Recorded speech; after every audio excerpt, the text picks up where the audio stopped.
Uma produção Domínio Público Audiolivros de Philip Dick. Minor Report. Narração Jaime Maciel.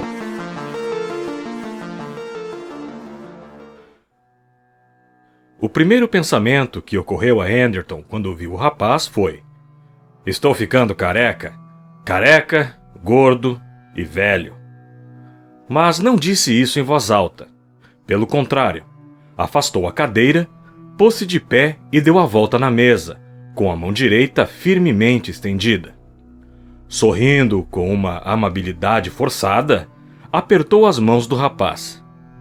"Whitver?" perguntou, conseguindo soar simpático. "Isso mesmo", respondeu o rapaz. "Mas Ed para você, é claro.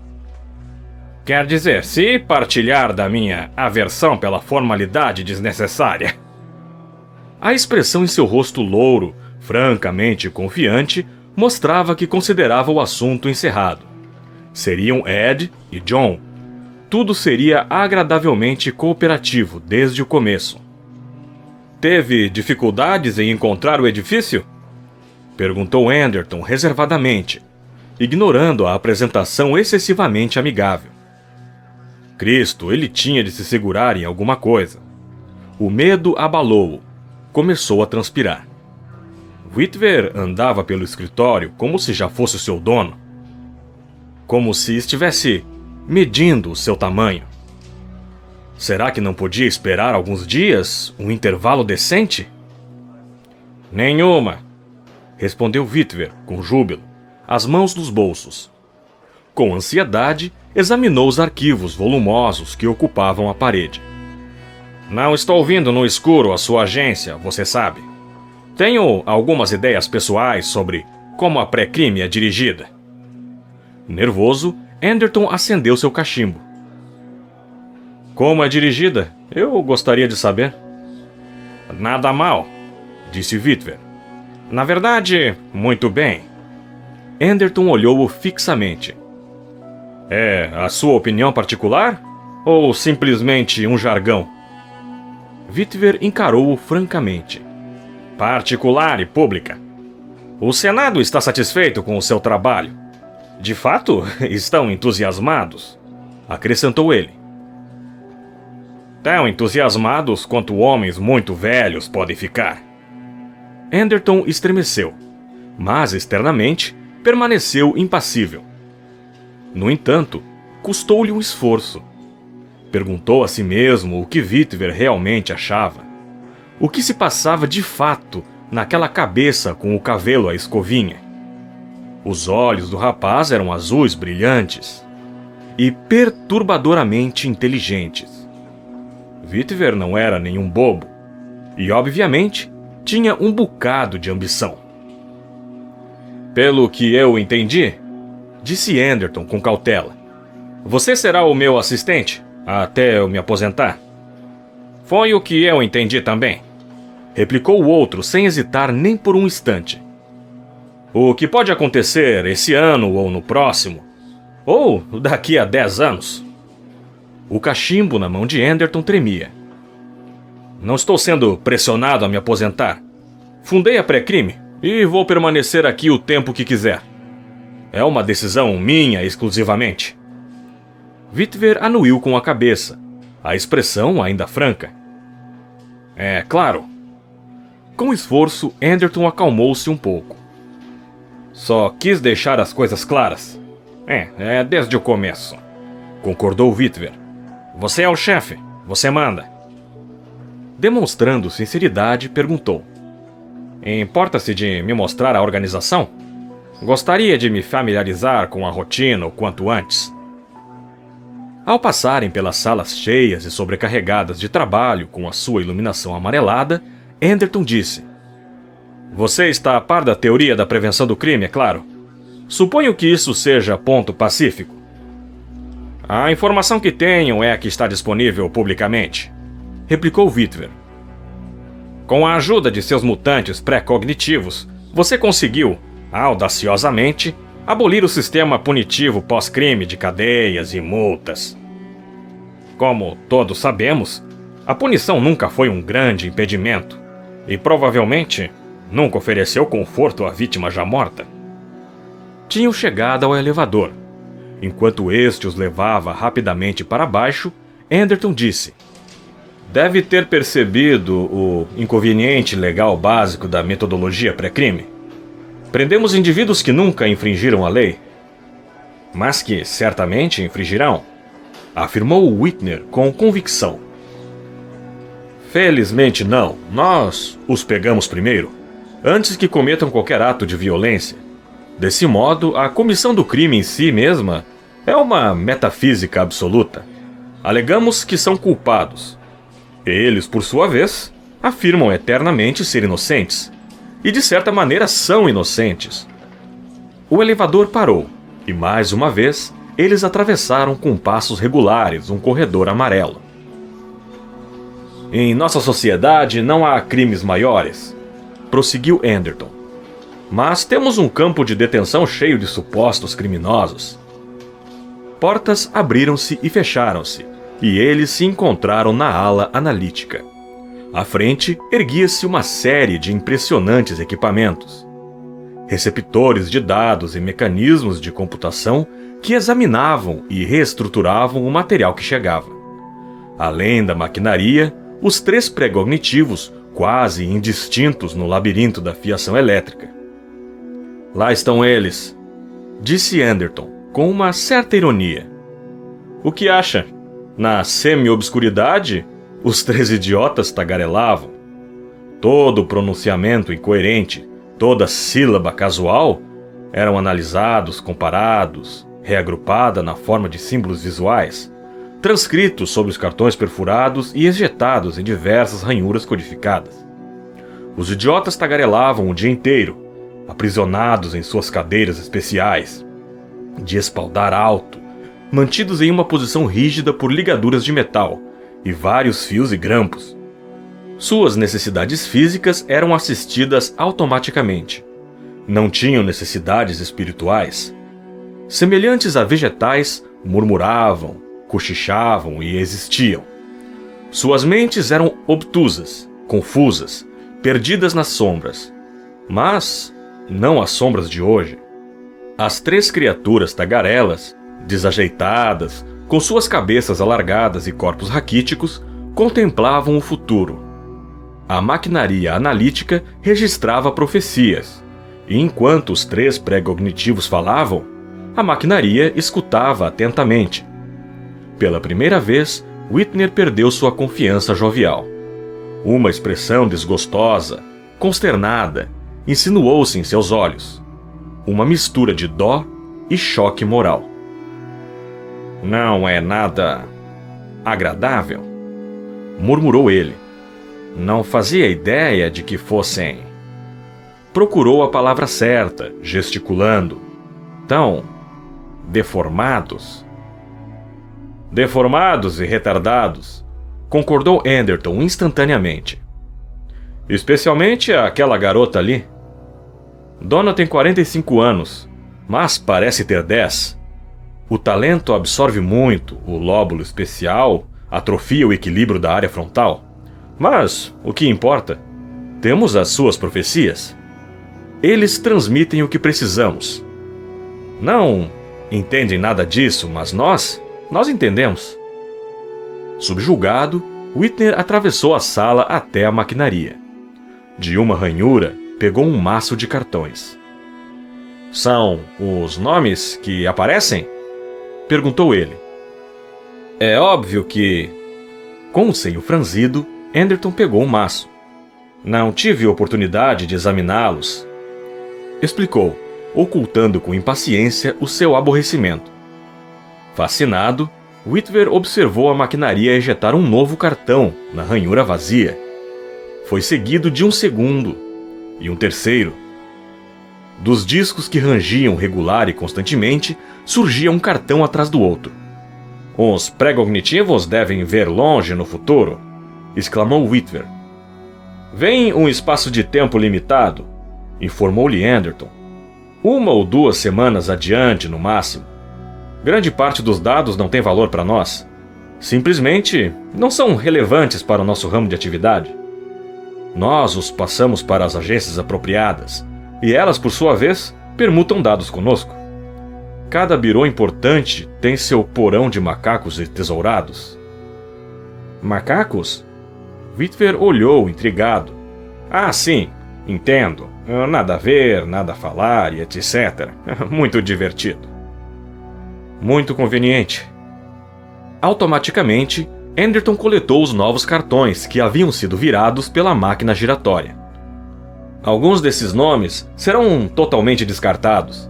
A maior parte do restante registra crimes triviais, furtos, sonegação de imposto de renda, assalto, extorsão. Estou certo de que sabe que a pré-crime reduziu os delitos graves em 99,8%. Raramente temos um assassinato ou traição de verdade. Afinal, o acusado sabe que o confinaremos no campo de detenção 1 semana antes de ele ter chance de cometer o crime. Quando foi a última vez que um assassinato de verdade foi cometido? Perguntou Witwer. 5 anos atrás? Respondeu Anderton, seu tom de voz denotando orgulho. E como aconteceu? O criminoso escapou das nossas equipes. Tínhamos o seu nome, de fato. Tínhamos todos os detalhes do crime, inclusive o nome da vítima. Sabíamos o momento exato e a locação do ato de violência planejado, mas apesar disso, ele conseguiu executá-lo. Anderton deu de ombros. Enfim, não podemos pegar todos eles. Embaralhou os cartões. Mas realmente pegamos a maioria. Um assassinato em 5 anos? A confiança de Witwer estava voltando. Um registro impressionante, algo de que se orgulhar. Anderton disse tranquilamente. Eu me orgulho. Há 30 anos elaborei a teoria. No tempo em que aqueles que só agiam em vantagem própria estavam pensando em ataques surpresas à bolsa, eu vi algo legítimo no futuro próximo. Algo de um tremendo valor social. Jogou o maço de cartões para Wally Page, seu subordinado encarregado do bloco dos macacos. Veja quais nos interessam, disse. Faça o seu próprio julgamento. Quando Page desapareceu com os cartões, Witwer disse circunspecto. É uma grande responsabilidade. Sim, é, concordou Anderton. Se deixarmos um criminoso escapar como deixamos há 5 anos, teremos uma morte na consciência. Somos os únicos responsáveis. Se falhamos, alguém morre. Com amargura puxou mais 3 cartões da ranhura. É uma responsabilidade pública. Já se sentiu tentado a... Witwer hesitou. Quer dizer, alguns dos homens que você pegou devem ter lhe oferecido muito. Não iria adiantar. Uma duplicada do arquivo de cartões é ejetada no quartel-general do Exército. Tenho total controle sobre nós. Podem nos vigiar constantemente. E quando quiserem. Anderton relanceou os olhos para o cartão de cima. Portanto, mesmo que quiséssemos aceitar uma... Interrompeu-se. Apertou os lábios. O que foi? Perguntou Witwer, curioso. Com cuidado, Anderton dobrou o cartão e o pôs no bolso. Nada, murmurou ele. Não foi nada. A rispidez em sua voz fez Witwer corar. Você realmente não gosta de mim?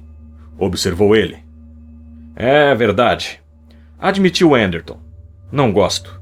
Mas não acreditava que desgostasse tanto assim do rapaz. Não parecia possível. Não era possível. Alguma coisa estava errada. Atordoado, tentou acalmar sua mente agitada. No cartão estava o seu nome. Linha 1. Já acusado, futuro assassino. Segundo as perfurações no cartão, o comissário da pré-crime John A. Anderton ia matar um homem. E na próxima semana, com total convicção, uma convicção inabalável, ele não acreditou. Na antessala do escritório, conversando com Page, estava a jovem, esguia e atraente esposa de Anderton, Lisa. Ela estava envolvida em uma discussão animada de política e mal ergueu os olhos quando Whitver e seu marido entraram. "Olá, querida", disse Anderton. Whitver permaneceu em silêncio, mas seus olhos claros piscaram ligeiramente ao pousarem sobre a mulher de cabelo castanho, usando uma farda impecável da polícia. Lisa era agora uma oficial executiva da pré-crime. Mas antes, Whitver sabia, tinha sido secretária de Anderton. Percebendo o interesse no rosto de Whitver, Anderton fez uma pausa e refletiu. Plantar o cartão nas máquinas requeria um cúmplice de dentro. Alguém intimamente relacionado a pré-crime e com acesso ao equipamento analítico. Lisa era um elemento improvável, mas a possibilidade existia. Evidentemente, a conspiração podia ser em grande escala e elaborada, envolvendo muito mais que um cartão plantado em alguma parte ao longo da linha. Os dados originais podiam ter sido eles próprios falsificados. Na verdade, era impossível saber até quando a alteração remontava.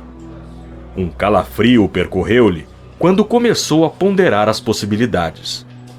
Seu impulso original, abrir as máquinas e remover todos os dados, era inutilmente primitivo.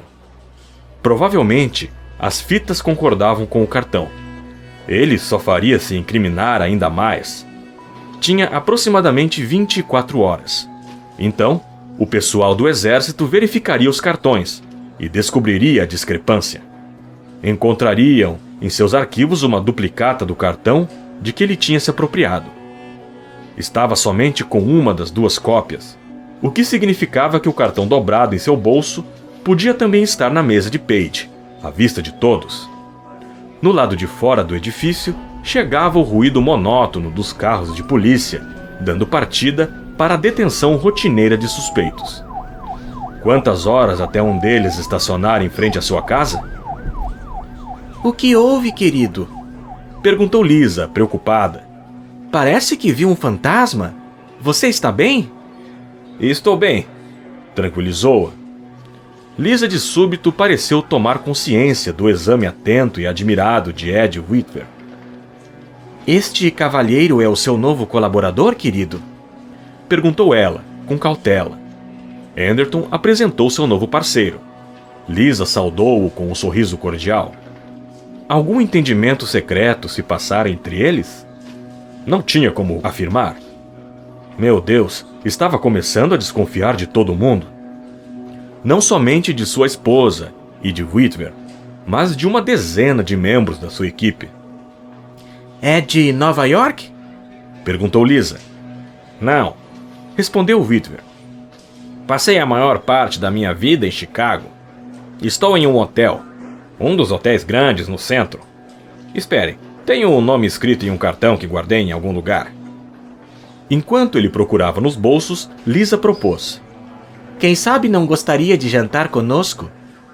Vamos trabalhar em íntima colaboração e realmente acho que deveríamos nos conhecer melhor."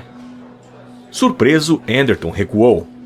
Quais eram as chances de a cordialidade de sua esposa ser benigna, acidental?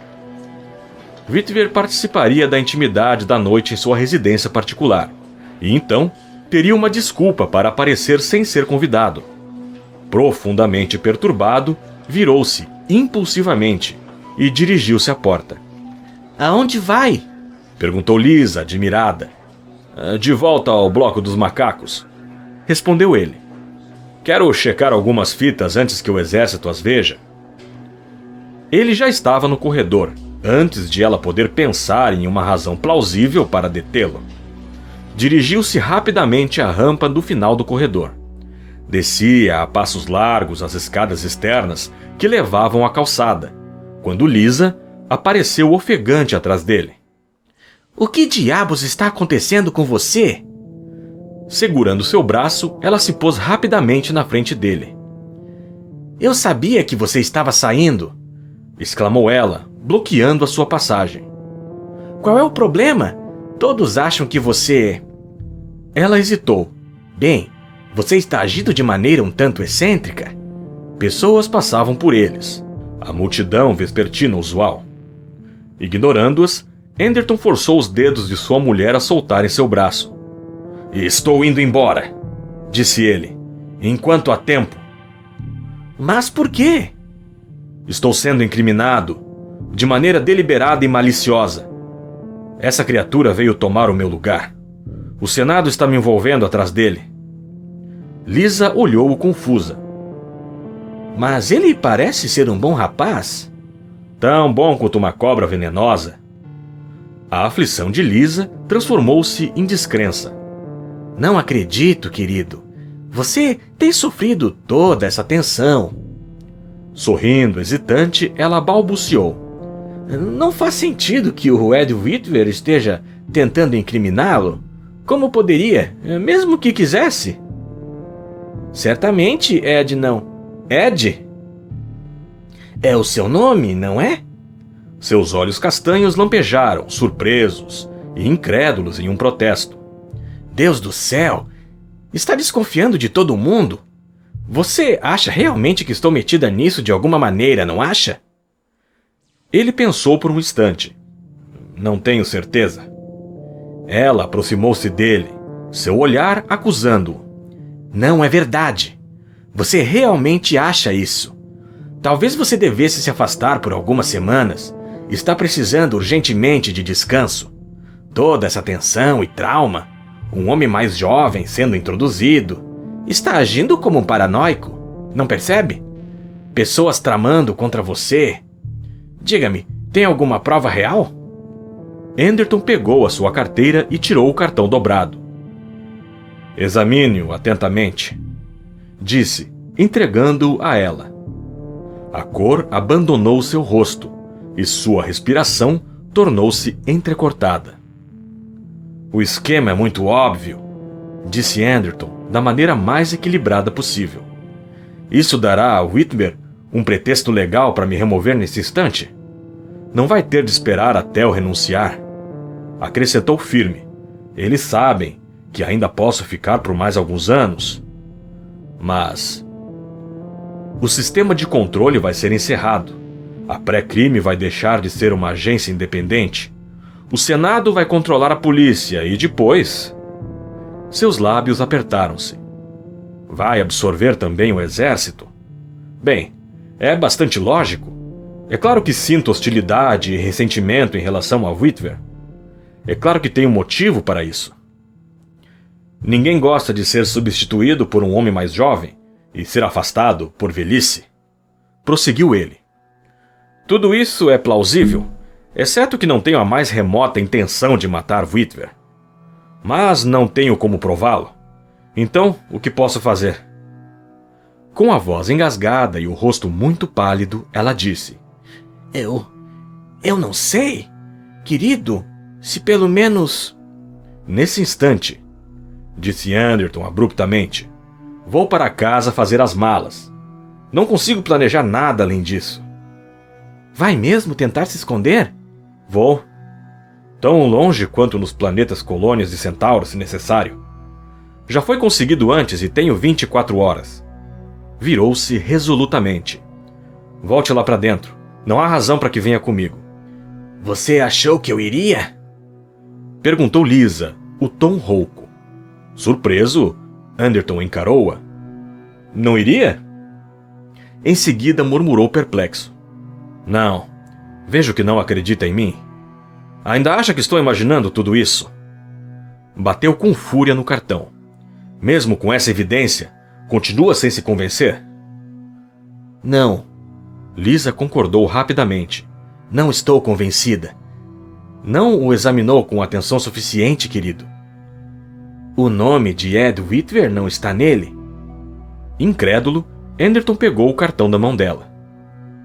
Ninguém afirma que você vai matar Ed Whitver, prosseguiu Lisa rapidamente, com a voz fraca. O cartão deve ser genuíno, entende? E não tem nada a ver com Ed. Ele não está tramando contra você, nem ninguém mais está. Confuso demais para responder, Anderton examinou o cartão. Ela tinha razão. Ed Whitver não estava listado como vítima. Na linha 5, a máquina havia estampado nitidamente outro nome: Leopold Kaplan. Apático, guardou o cartão no bolso. Nunca, na sua vida, ouvira falar deste homem. A casa estava fria e deserta, e quase imediatamente, Anderton deu início aos preparativos para sua viagem. Enquanto fazia as malas, pensamentos frenéticos passavam por sua cabeça. Possivelmente se enganara em relação a Witwer, mas como poderia ter certeza? De qualquer maneira, a conspiração contra ele era muito mais complexa do que tinha se dado conta. Witwer, na cena geral, talvez fosse apenas um fantoche insignificante, manipulado por alguém mais, por uma figura distante, indistinta, apenas visível vagamente no fundo. Tinha sido um erro mostrar o cartão a Lisa. Sem dúvida, ela o descreveria em detalhes a Witwer.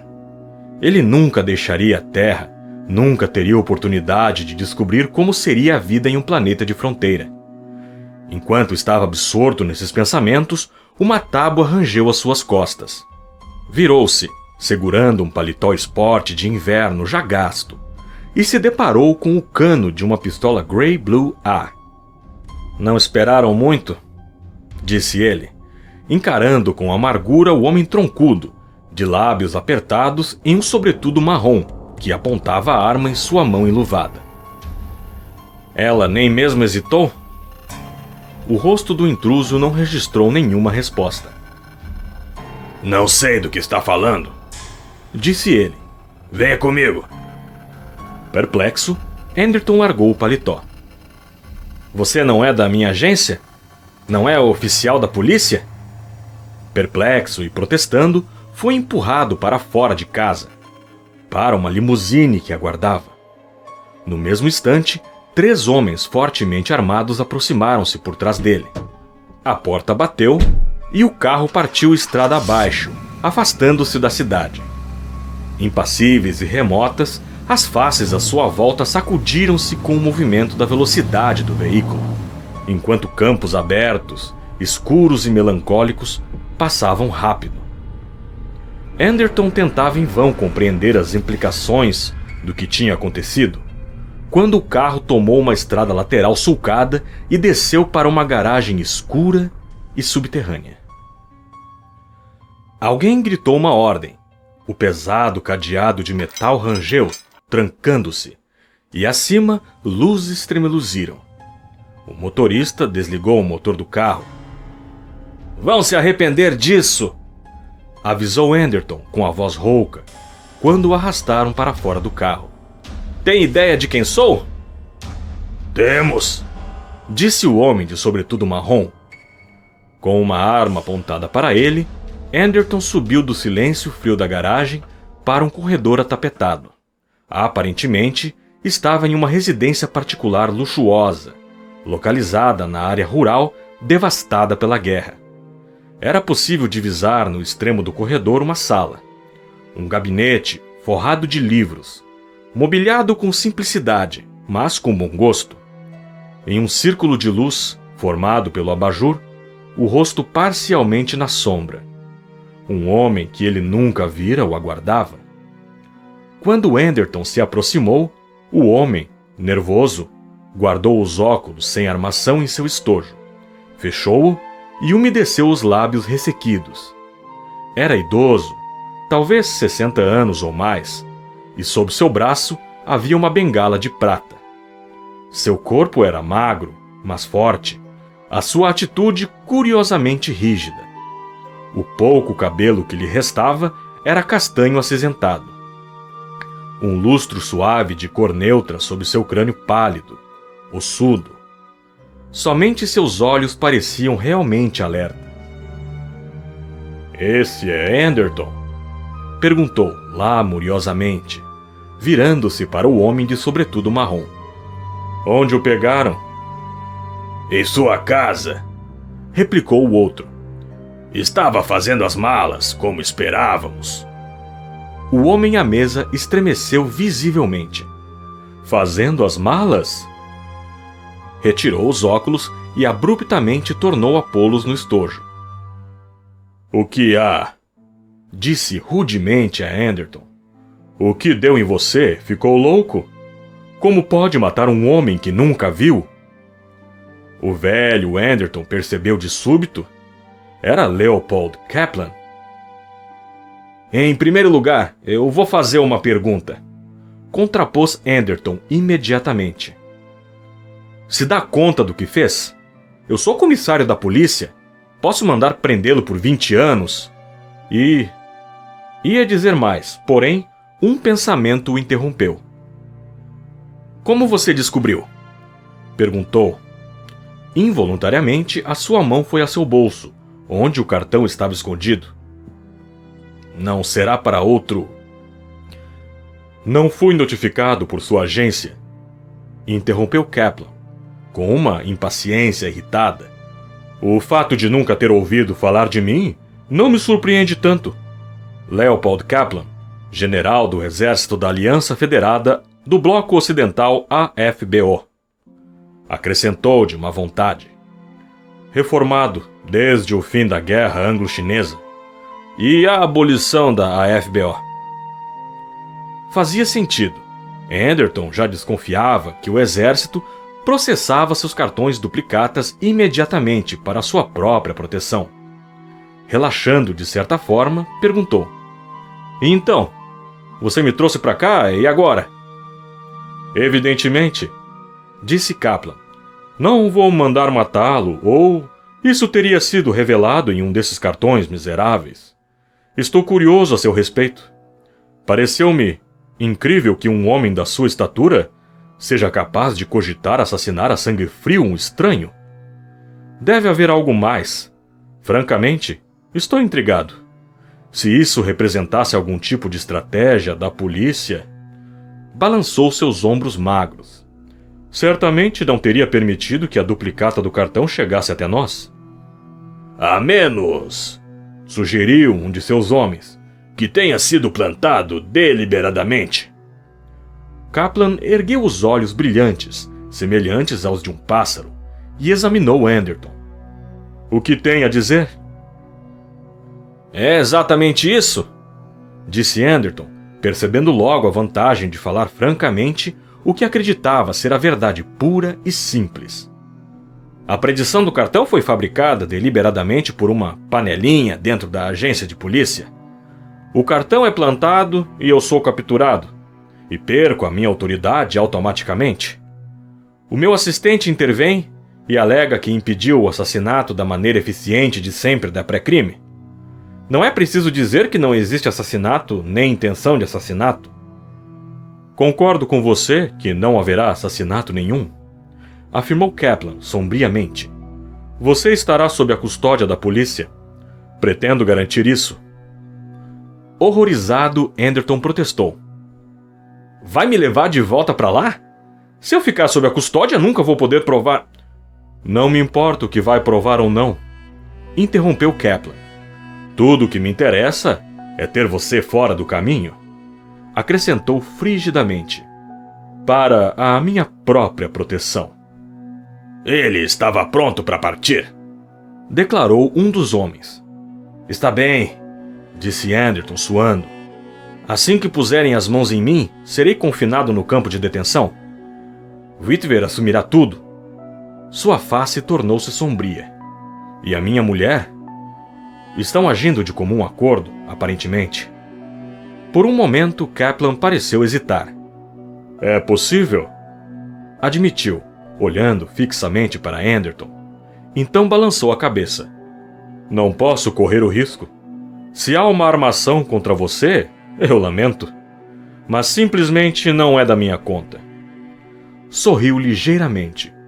No entanto, desejo-lhe sorte. Aos homens ele disse: levem-no ao prédio da polícia e o entreguem à autoridade máxima. Ele mencionou o nome do comissário interino e esperou a reação de Anderton. Witwer, ecoou Anderton incrédulo. Ainda com um sorriso ligeiro, Kaplan virou-se e ligou o rádio no gabinete. Witwer já assumiu o posto. Obviamente vai fazer o grande alarde com isso. Ouviu-se um ruído breve, de estática, e então, abruptamente, o rádio ressoou alto na sala. Uma voz profissional, ruidosa, lia um comunicado. Todos os cidadãos estão alertados para não abrigar, ou ajudar, ou assistir de maneira que for este indivíduo marginal perigoso. A circunstância extraordinária de um criminoso fugitivo em liberdade e em posição de cometer um ato de violência é única nos tempos atuais. Todos os cidadãos estão por meio deste notificados que os estatutos legais, ainda em vigor, implicam todas as pessoas que não cooperarem inteiramente com a polícia na tarefa de capturar John Ellison Anderton. Repetindo, a agência pré-crime do governo federal do Bloco Ocidental está no processo de localizar e neutralizar o seu antigo comissário, John Ellison Anderton, que através da metodologia do sistema pré-crime é declarado assassino potencial e, como tal, perde seus direitos à liberdade e todos os seus privilégios. Ele não precisou esperar muito tempo, murmurou Anderton, estarrecido. Kaplan desligou o rádio e a voz desapareceu. Lisa deve ter ido diretamente a ele. Anderton especulou com amargura. Por que ela esperaria? Perguntou Kaplan. Você deixou as suas intenções claras. Fez um sinal com a cabeça aos seus homens. Leve-no de volta à cidade. Sinto-me inquieto com ele tão perto. Nesse ponto, concordo com o comissário Witwer. Quero-o neutralizado logo que possível. A chuva fria e fina batia contra o pavimento, enquanto o carro atravessava as ruas escuras da cidade de Nova York, em direção ao edifício da polícia. Você pode entendê-lo? Um dos homens disse a Anderton. Se estivesse no lugar dele, agiria com a mesma determinação. Soturno e ressentido, Anderton olhava fixamente à frente. De qualquer maneira, prosseguiu o homem, você é apenas um em vários. Milhares de pessoas foram para esse campo de detenção. Você não estará sozinho. Na verdade, talvez não queira sair de lá. Desesperado, Anderton observava os pedestres, apressando-se nas calçadas molhadas pela chuva. Não sentia nenhuma emoção forte. Estava ciente somente de um cansaço esmagador. Apaticamente, conferia os números das ruas. Estavam se aproximando da delegacia. Esse Witwer parece saber bem como tirar vantagem de uma oportunidade. Um dos homens comentou, a título de conversa. Não o conheceu? Brevemente, respondeu Anderton. Ele queria o seu posto, então implicou você. Tem certeza disso? Anderton fez uma careta. Isso tem importância? Era só curiosidade. O homem olhou-o pensativo. Então você é o ex-comissário da polícia? As pessoas no campo ficarão felizes ao vê-lo. Vão se lembrar de você. Sem dúvida, concordou Anderton. Witwer não perdeu tempo, realmente. Sorte de Kaplan ter um funcionário desse tipo no cargo. O homem olhava para Anderton quase em súplica. Está mesmo convencido de que há uma conspiração? É claro. Você não tocaria em um fio de cabelo de Kaplan? Pela primeira vez na história, a pré-crime se enganou? Um homem inocente é inculpado falsamente por um daqueles cartões? Talvez tenha havido outras pessoas inocentes, certo? É bem possível, admitiu Anderton indiferente. Talvez o sistema todo seja falho. Certamente você não vai cometer um assassinato. Talvez nenhum deles cometesse. Por isso você disse a Kaplan que queria ficar do lado de fora? Estava esperando provar que o sistema está errado? Tenho a mente aberta se quiser falar sobre isso. Outro homem inclinou-se e perguntou. Só entre nós dois. Tem algum fundamento essa história de conspiração? Você acha realmente que está sendo acusado falsamente?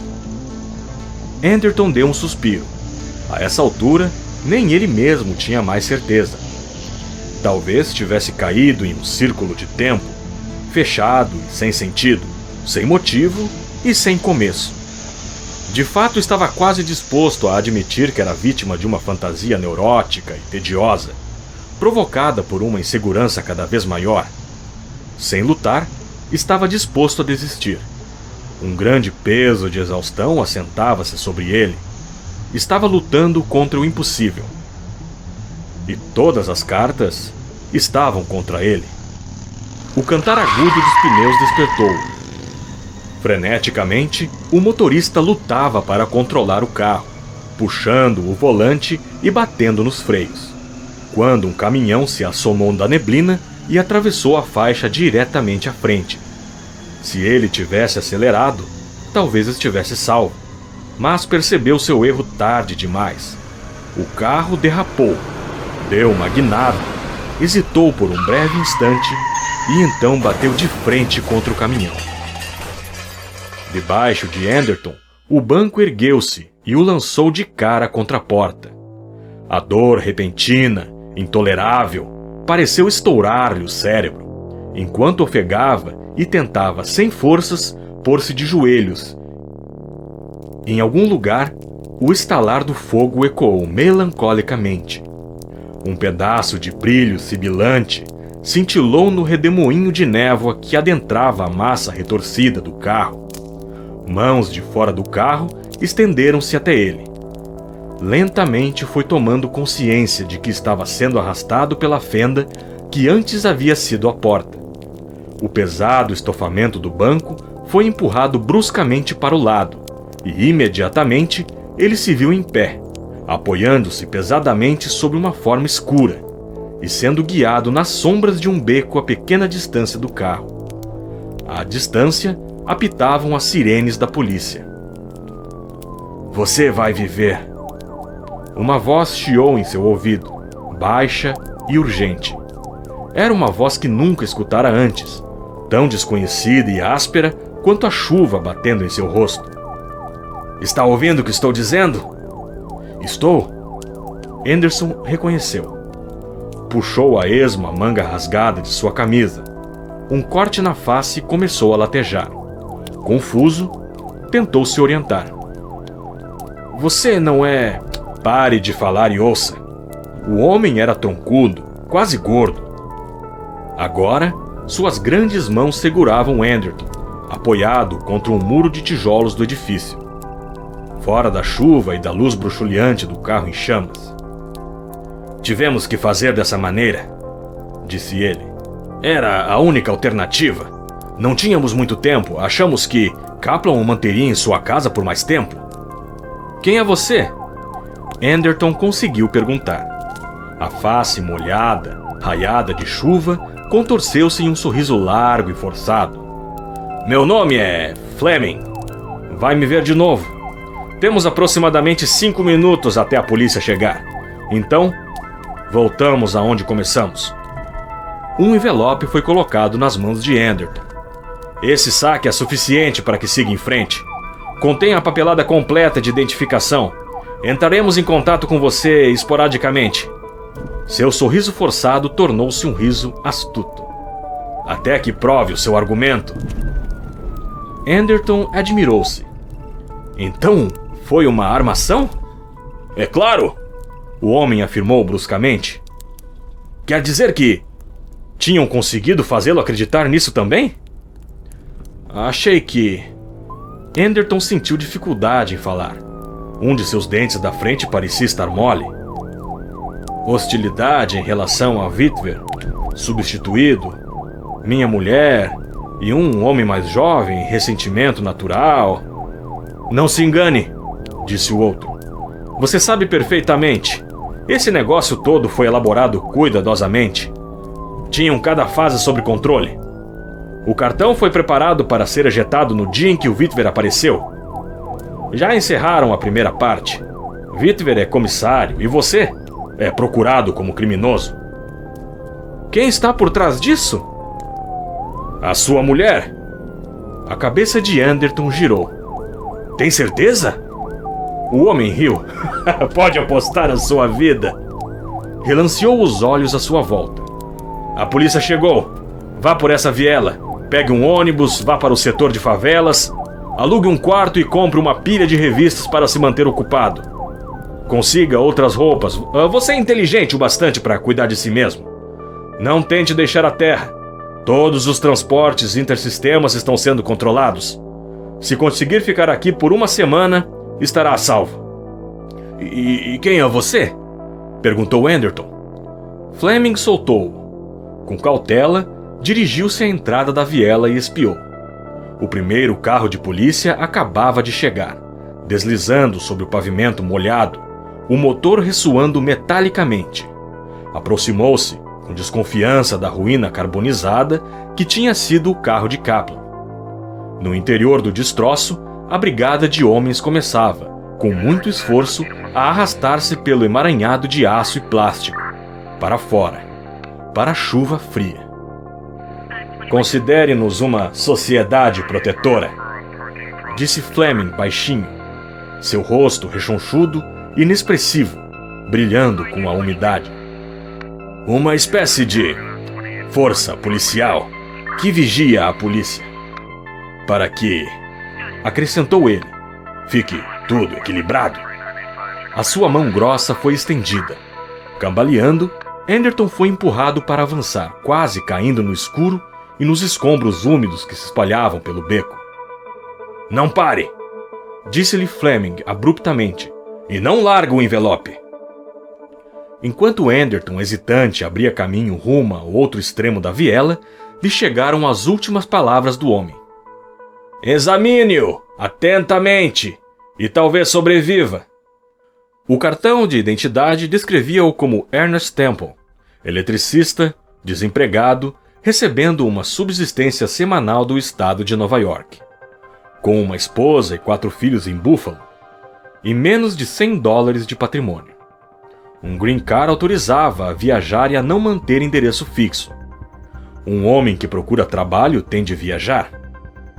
Talvez tivesse de percorrer um longo caminho. Enquanto atravessava a cidade em um ônibus praticamente vazio, Anderton estudou a descrição de Ernest Temple. Obviamente, os cartões haviam sido elaborados com ele em mente, pois todas as medidas se ajustavam. Depois de algum tempo, se perguntou sobre as impressões digitais e o padrão de onda cerebral. Possivelmente não resistiriam a uma comparação. A carteira cheia de cartões permitiria que passasse somente por uma verificação superficial. Mas já era alguma coisa, e com a carteira de identidade estavam $10.000 em papel moeda. Pôs no bolso os cartões e o dinheiro, e então voltou-se para a mensagem digitalizada que os envolvia. De início não fez o menor sentido. Estudou-a por muito tempo, perplexo. A existência de uma maioria implica logicamente uma minoria correspondente. O ônibus tinha entrado na vasta região das favelas, passando aos solavancos por milhares de hotéis baratos e casas de cômodos arruinadas que tinham surgido depois da destruição em massa da guerra. Reduziu a marcha ao se aproximar de um ponto, e Anderton levantou-se. Alguns passageiros observaram preguiçosamente o corte em seu rosto e a roupa rasgada. Ignorando-os, ele desceu para o meio-fio molhado pela chuva. Além de receber o dinheiro, o funcionário do hotel não estava interessado em mais nada. Anderton subiu a escada para o segundo andar e entrou no cômodo estreito, cheirando a mofo que agora lhe pertencia. Grato, ele trancou a porta e baixou as persianas. O quarto era pequeno, mas limpo. Cama cômoda, calendário com paisagens, cadeira, abajur, um rádio com uma ranhura para inserção de moedas. Introduziu uma moeda e deixou-se cair pesadamente na cama. Todas as principais estações transmitiam o boletim da polícia. Era inusitado, excitante, algo desconhecido para a geração atual. Um criminoso fugitivo. O público estava avidamente interessado.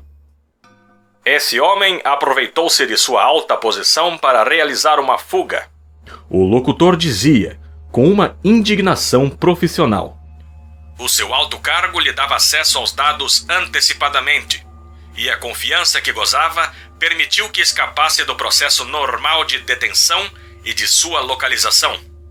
Durante a sua gestão, exerceu a autoridade para enviar inúmeros culpados em potencial ao confinamento apropriado, poupando deste modo a vida de vítimas inocentes. Este homem, John Ellison Anderton, foi fundamental para a criação do sistema da pré-crime, a pré-detenção profilática de criminosos por meio do uso engenhoso de mutantes pré-cognitivos, capazes de prever eventos futuros e transferir oralmente os dados à maquinaria analítica. Esses 3 pré-cognitivos em sua função vital... A voz calou-se gradualmente quando ele saiu do quarto e entrou no banheiro minúsculo. Ali, tirou o casaco, a camisa e abriu a torneira de água quente da pia. Começou a lavar o corte na maçã do rosto. Na drogaria da esquina, tinha comprado iodo e band-aids, lâmina de barbear, pente, escovas de dente e outras pequenas coisas de que precisaria. Na manhã seguinte, procuraria uma loja de roupas usadas e compraria algo mais adequado. Afinal, ele era agora um eletricista desempregado, e não um comissário da polícia acidentado. No quarto, o rádio ressoava estridente, mas ele só o percebia subconscientemente. Em pé, diante do espelho, examinando um dente quebrado. O sistema dos 3 pré-cognitivos tem sua origem nos computadores de meados deste século. Como os resultados de um computador eletrônico são verificados? Introduzindo os dados em um segundo computador de design idêntico. Mas 2 computadores não são suficientes. Se cada um deles chegar a uma resposta diferente, é impossível afirmar a priori qual está certo. A solução, com base em um estudo cuidadoso do método estatístico, é utilizar um terceiro computador para checar os resultados dos 2 primeiros. Dessa maneira, é obtido um relatório, chamado relatório da maioria. Pode-se supor com probabilidade total que a concordância de 2 em 3 computadores indica qual dos resultados alternativos é exato. É improvável que 2 computadores cheguem a soluções incorretas idênticas. Anderton largou a toalha que segurava e correu para o quarto. Tremendo, curvou-se para escutar as palavras estridentes do rádio. A unanimidade dos 3 pré-cognitivos é um fenômeno esperado, mas raro, explica o comissário interino Whitver.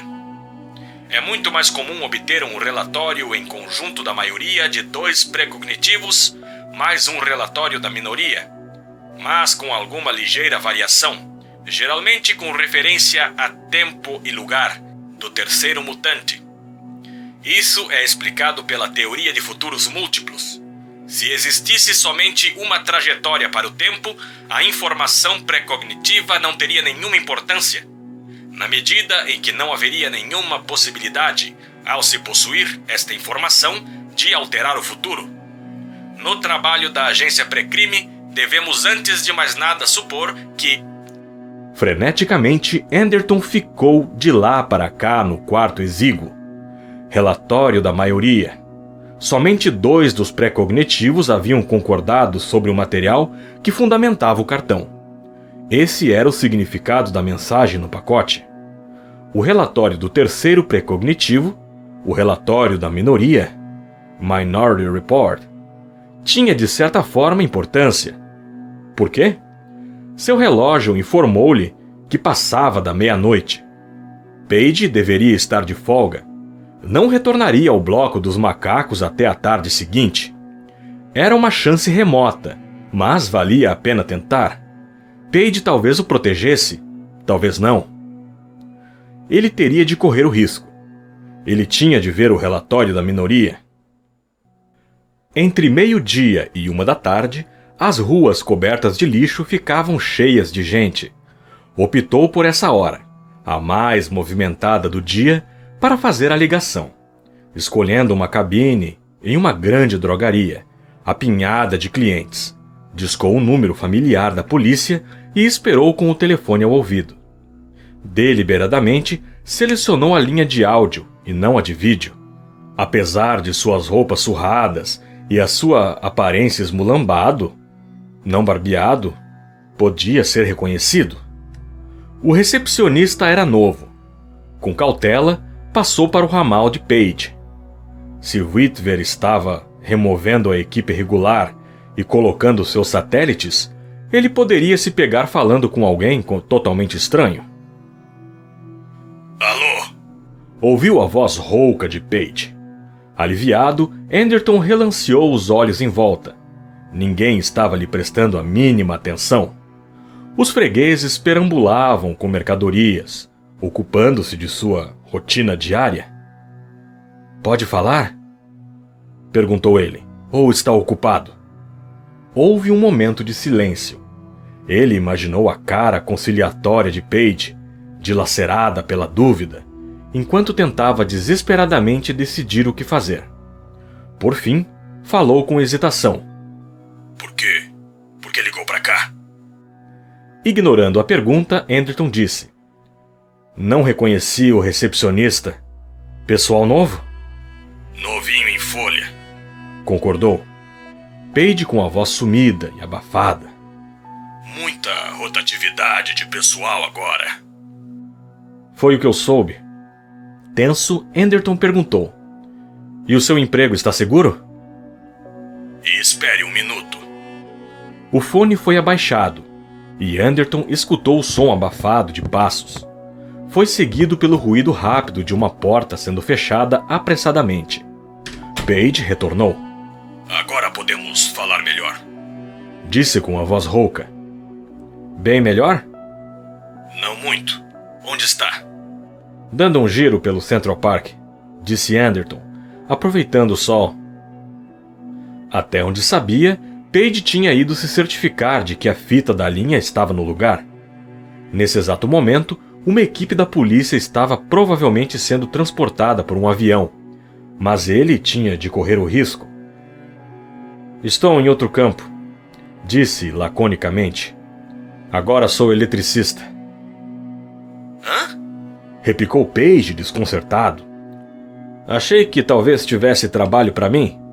Se isso puder ser arranjado, gostaria de passar por aí e examinar o seu equipamento de computação, principalmente os bancos de dados no bloco dos macacos.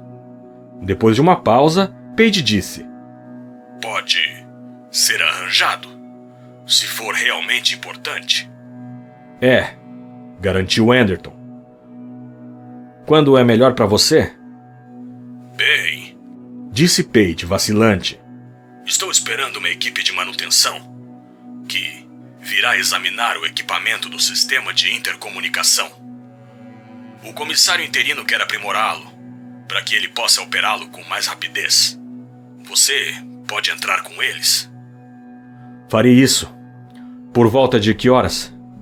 Digamos que às 4, entrada B, nível 6. Eu vou encontrá-lo. Ótimo, concordou Anderton, antes de desligar. Espero que ainda esteja no cargo quando eu chegar. Desligou e deixou a cabine rapidamente. Um momento depois, tentava passar por uma massa densa de pessoas que apinhava a cafeteria do lado. Ninguém o localizaria ali. Tinha de esperar 3h30, e seria um tempo bastante longo. Revelou-se a espera mais longa de sua vida, até que finalmente encontrou Page como combinado.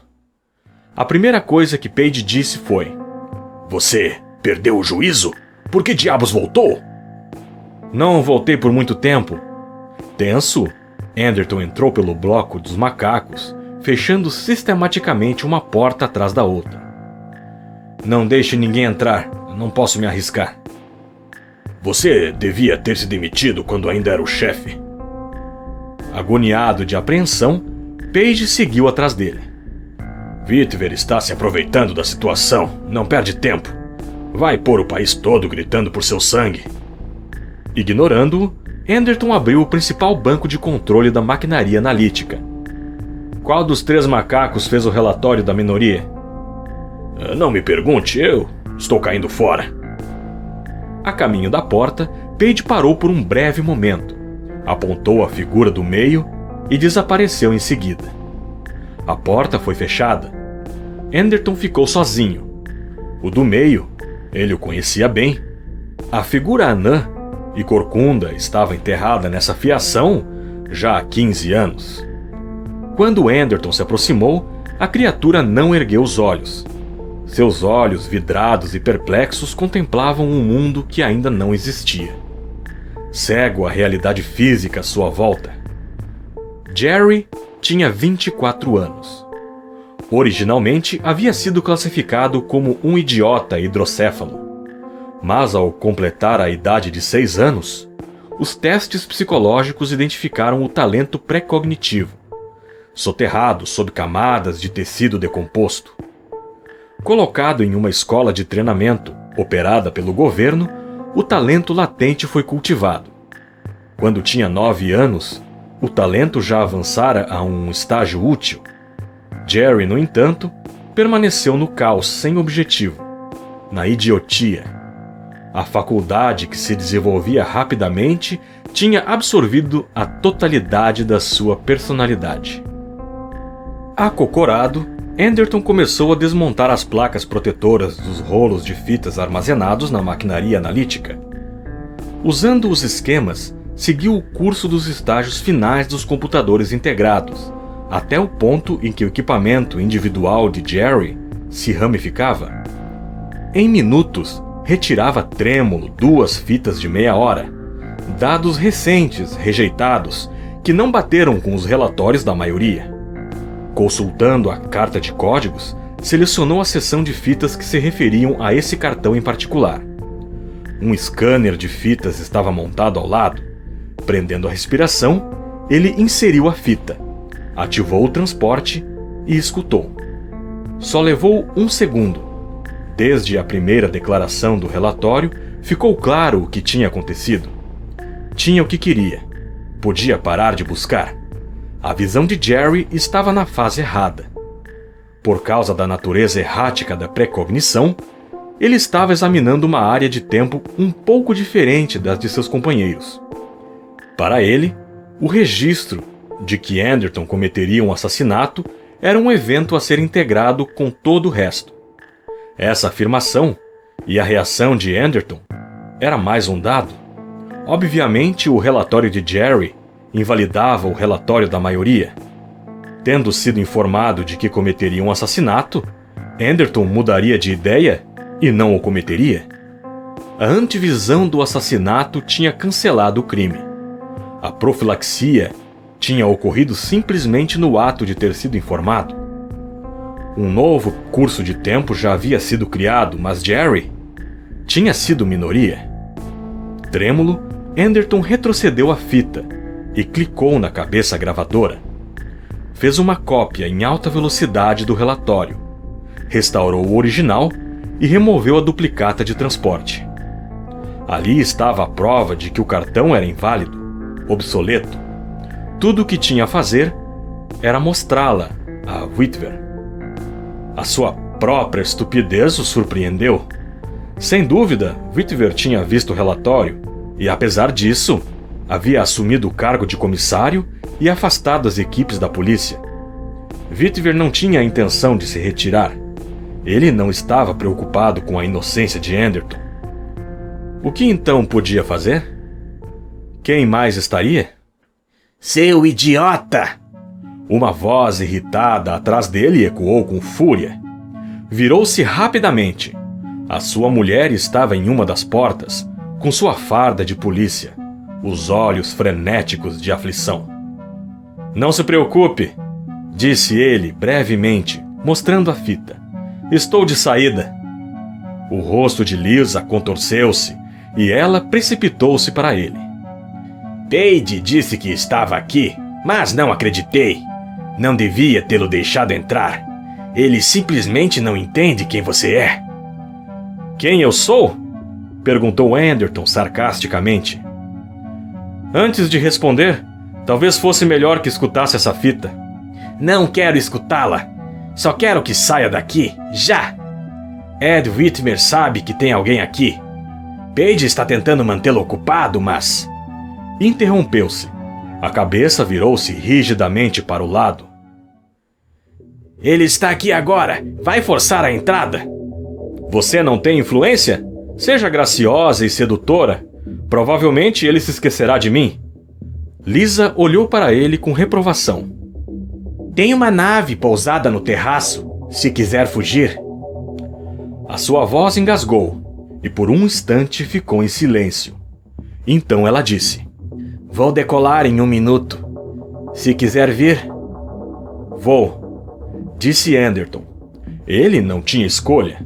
Havia assegurado a fita, a sua prova, mas não havia elaborado nenhum método para partir. Contente, apressou-se atrás da figura esguia de sua mulher, enquanto ela saía do bloco por uma porta lateral e atravessava um corredor. Os saltos do sapato batendo alto na escuridão deserta. É uma boa nave e veloz, disse-lhe por sobre o ombro. Está abastecida para emergência, pronta para decolar. Eu estava indo supervisionar algumas das equipes. Atrás do manche do cruzador da polícia, Anderton descreveu em linhas gerais o conteúdo da fita do relatório da minoria. Lisa escutou sem comentar. A expressão atormentada, tensa, as mãos apertadas no colo. Abaixo da nave, a região rural, devastada pela guerra, espalhava-se como um mapa de relevos.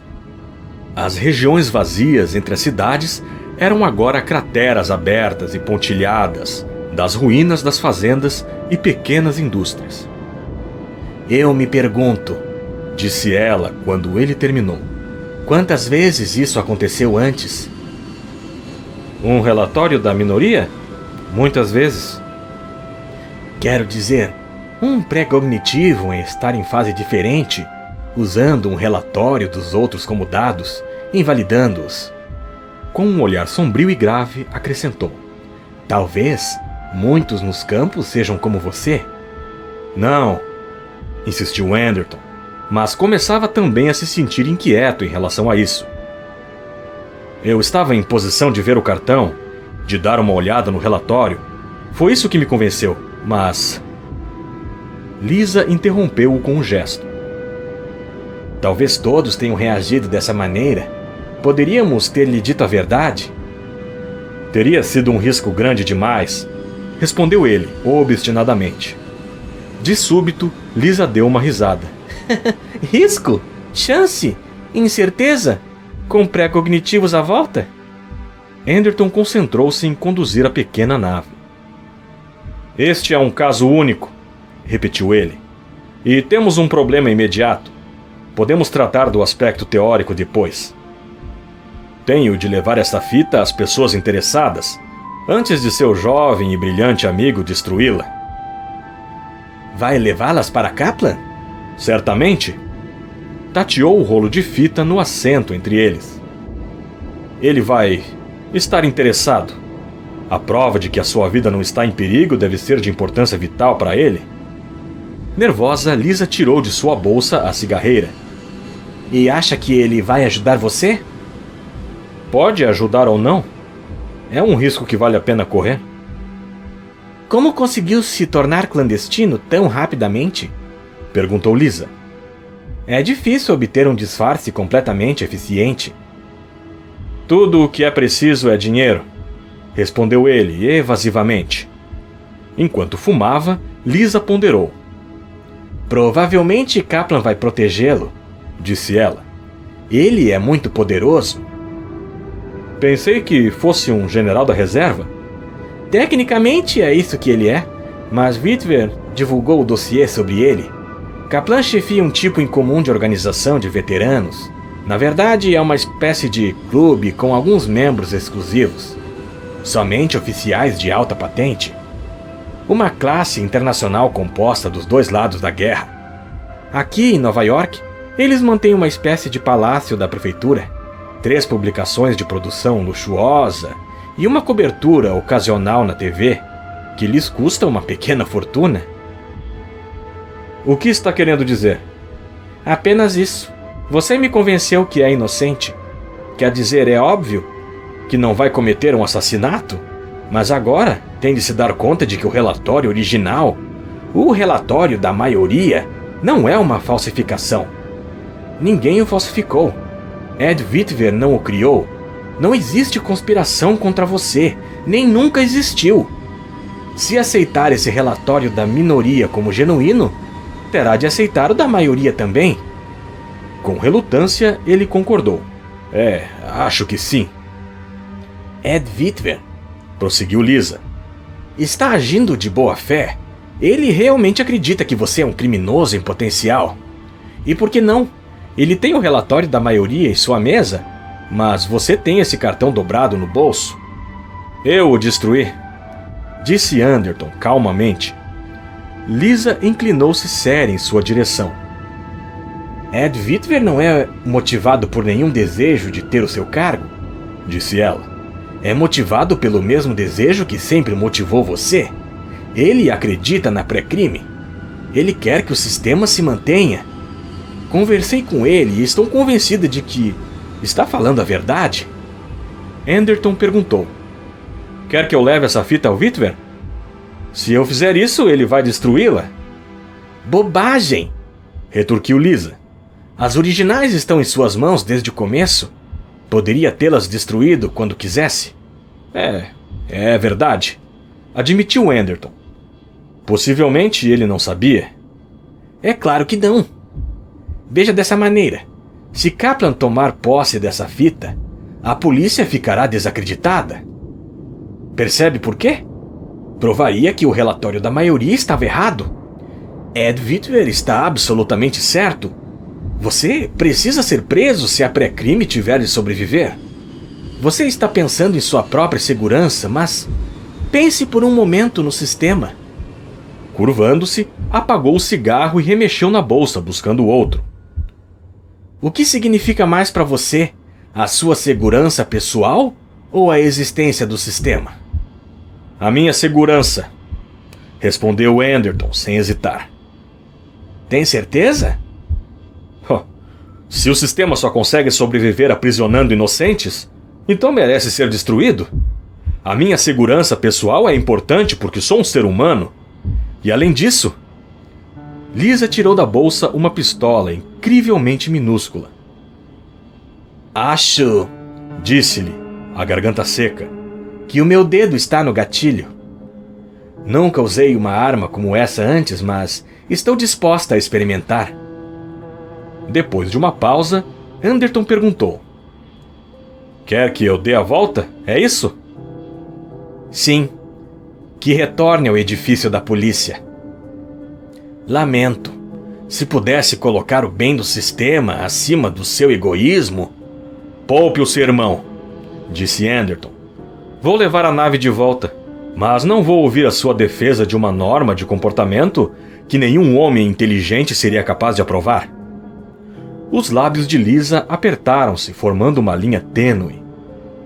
Segurando firme a pistola, sentou-se de frente para ele, os olhos atentamente fixos em sua manobra, enquanto ele traçava um arco amplo com a nave.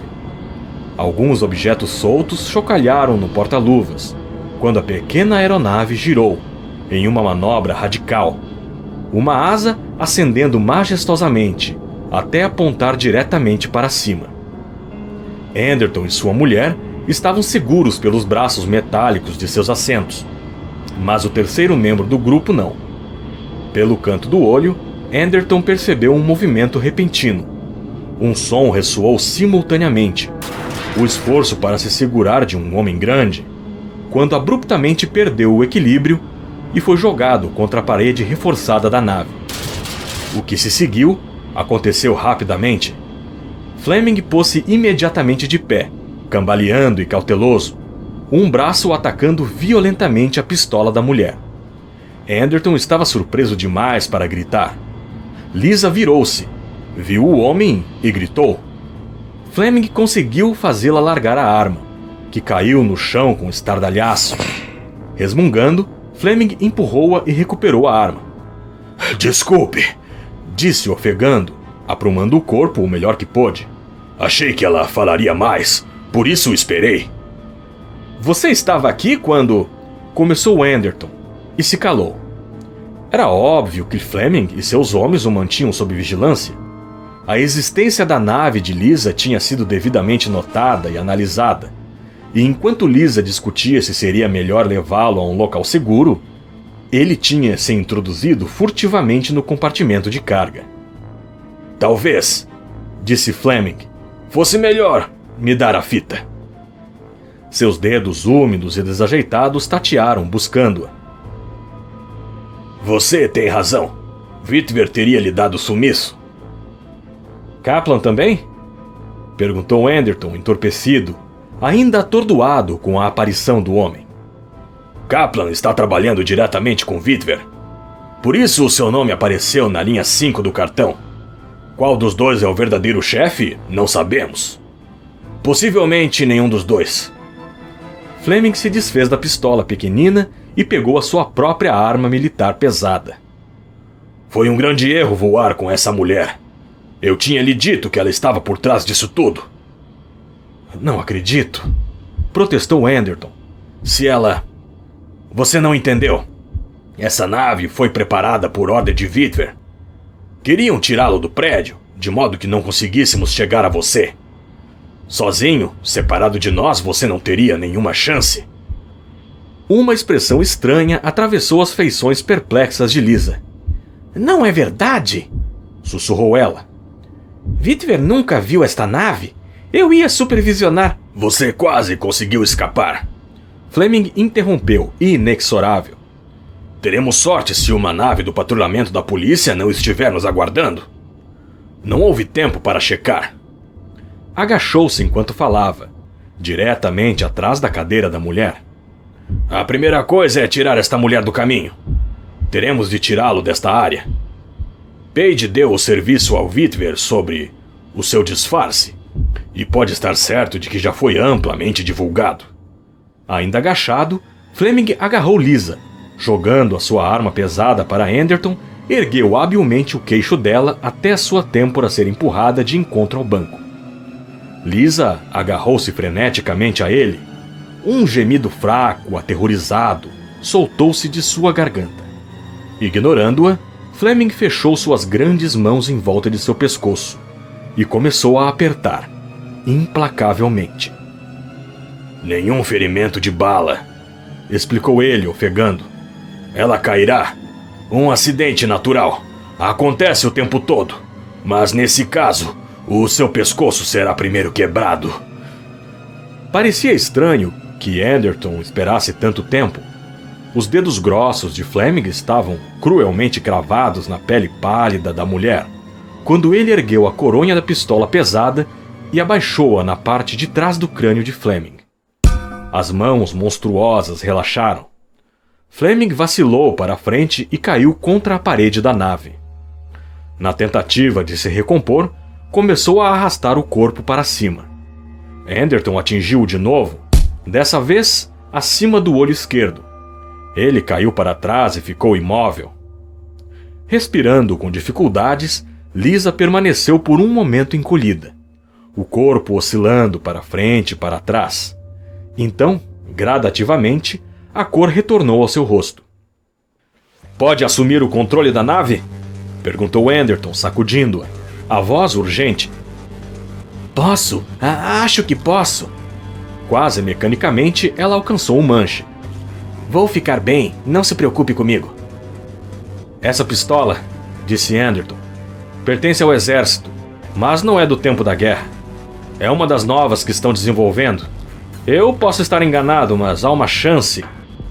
Ele voltou para onde Fleming estava estirado. Tentando não tocar na cabeça do homem, abriu seu casaco e revisou seus bolsos. Um momento depois, a carteira de Fleming, empapada de suor, estava em suas mãos. Todd Fleming, segundo sua identidade, era um major do exército, ligado ao Departamento de Inteligência de Informação Militar. Entre os diversos documentos, havia um documento assinado pelo general Leopold Kaplan, declarando que Fleming estava sob a proteção especial de seu grupo, a Liga Internacional dos Veteranos. Fleming e seus homens estavam operando sob as ordens de Kaplan. O caminhão, o acidente, tudo havia sido armado deliberadamente. Isso significava que Kaplan o havia mantido longe das mãos da polícia intencionalmente. O plano iniciara com o contato original em sua casa, quando seus homens o pegaram enquanto arrumava as malas. Incrédulo, se deu conta do que realmente tinha acontecido. Mesmo então, estavam se assegurando de que o teriam antes da polícia. Desde o começo havia sido uma estratégia elaborada para impedir que Whitmer o prendesse. Você estava dizendo a verdade, disse Anderton à sua mulher ao voltar a se sentar. Podemos entrar em contato com Whitmer? Ela disse que sim, com o movimento da cabeça, apontando o circuito de comunicações do painel. Ela perguntou: o que descobriu? Entre em contato com Whitmer. Quero falar com ele o mais rápido possível. É muito urgente. Aos solavancos, ela discou, conseguiu o circuito mecânico do canal fechado e contatou o quartel-general da polícia de Nova York. Um panorama visual de funcionários da polícia de menor importância passou rapidamente antes de uma réplica das feições de Ed Whitver aparecer na tela. Lembra de mim? Perguntou Anderton. Whitver empalideceu. Meu Deus! O que aconteceu? Lisa, você está trazendo ele de volta? Abruptamente seus olhos fixaram-se na arma nas mãos de Anderton. Ouça, disse ele impetuosamente. Não faça nada a ela. O que quer que ache, ela não é responsável. Eu já descobri isso, respondeu Anderton. Pode nos localizar e acompanhar? Talvez precisemos de proteção ao retornar. Retornar? Whitver encarou-o sem acreditar. Você está voltando? Está se entregando? Estou sim. Falando rapidamente, com urgência, Anderton acrescentou. Tem uma coisa que você deve fazer imediatamente. Feche o bloco dos macacos. Assegure-se de que ninguém entre, nem Page nem ninguém, especialmente o pessoal do exército. Kaplan, disse a imagem em miniatura. O que tem ele? Esteve aqui, acabou de sair. O coração de Anderton parou. O que ele foi fazer? Coletar dados. Transcreveu duplicatas dos relatórios dos pré-cognitivos sobre você. Ele insistiu que os queria exclusivamente para sua própria proteção. Ah, então ele já os tem? Disse Anderton. É tarde demais. Alarmado, Whitver quase gritou. O que quer dizer exatamente? O que está acontecendo? Vou lhe contar, disse Anderton energicamente. Quando chegar ao meu escritório. Whitver o encontrou no terraço do edifício da polícia. Quando a pequena aeronave aterrissou, várias naves de escolta mergulharam seus estabilizadores verticais e partiram em velocidade. Anderton aproximou-se imediatamente do rapaz louro. Você conseguiu o que queria, disse. Pode me prender, me mandar para o campo de detenção, mas isso não vai ser o suficiente. Os olhos azuis de Whitver estavam pálidos na incerteza. Acho que não estou entendendo. A culpa é minha. Eu não devia ter deixado o prédio da polícia. Onde está Wiley Page? Já está sob controle, respondeu Whitver. Não vai nos dar mais trabalho. A expressão de Anderton tornou-se soturna. Você o prendeu pelo motivo errado? Disse ele. Deixar-o entrar no bloco dos macacos não foi crime nenhum, mas passar informações para o exército é. Você tem uma rede de espionagem do exército plantada aqui, corrigiu. Se não, muito convenientemente. Quer dizer, eu tenho. Eu retirei a sua ordem de captura.